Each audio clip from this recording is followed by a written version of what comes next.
স্বাগত দীপ্ত স্পোর্টসে, আপনাদের সঙ্গে আছি আমি মোহাম্মদ হাসিব।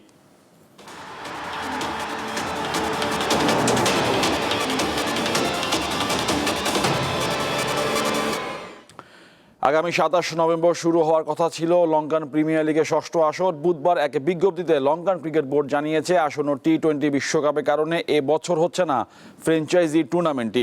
মূলত ২০২৬ টি-20 বিশ্বকাপ যৌথভাবে আয়োজন করতে যাচ্ছে ভারত ও শ্রীলঙ্কা।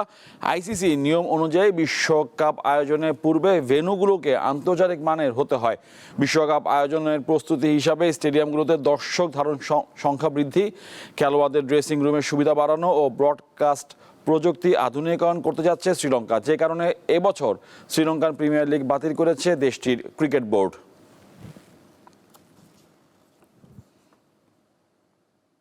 ফুটবলের খবর।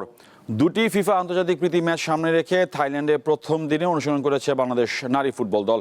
অনুশীলনে প্রথমবার দলের সঙ্গে ছিলেন কোচ ক্যামেরন লর্ড। দেশের নারী ফুটবলে head of conditioning and strength হিসেবে যোগ দিয়েছেন ক্যামেরন। অস্ট্রেলিয়ান এই লিগের দল পার্থ গ্লোরির সঙ্গে সবশেষ কাজ করেছিলেন তিনি। এশিয়ান কাপের প্রস্তুতির অংশ হিসাবে ২৪ ও ২৭ অক্টোবর থাইল্যান্ডের বিপক্ষে দুটি প্রীতি ম্যাচ খেলবে বাংলাদেশের মেয়েরা। আগামী বছরে ১ থেকে ২১ মার্চ অস্ট্রেলিয়ার সিডনি, পার্থ ও গোল্ড কোস্টে হবে নারী এশিয়ান কাপ। বি গ্রুপে বাংলাদেশের প্রতিপক্ষ উত্তর কোরিয়া, চীন ও উজবেকিস্তান।